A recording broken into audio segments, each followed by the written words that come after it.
Tuesday morning ng 7 a.m., huwag na huwag kakalimutan na humawak ng 7 piso sa inyo pong kanan at kaliwang kamay. Ang 7 piso ay hahatak ng swerte, panungwit ng swerte.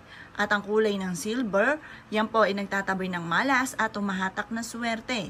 Ang bilog naman ay pabibilisin nito ang paggulong ng magandang kapalaran, ang kasaganahan sa buhay po ninyo. Unahin niyo po muna sa gawing kanan, sabay mag-wish ng mula sa puso na kailanman ay hindi na ako mauubusan ng pera. Bukod sa aking pagiging masipag, matyaga, ako ay yayaman na.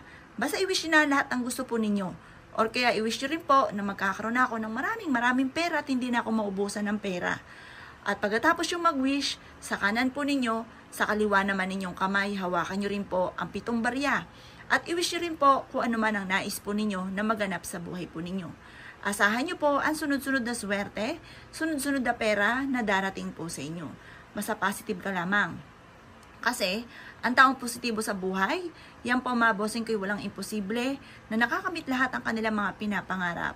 Ang taong positibo sa buhay, mas nagiging magaan ang daloy ng swerte. Kaya kung ikaw ay nais nyo po na mas maging magaan ang daloy ng swerte, huwag nyo pong hayaan na kainin ka ng pagiging negatibo dahil walang maganda na idudulot po niyan. Pero ang pagiging positibo ay magtutuloy-tuloy ang pasok ng swerte.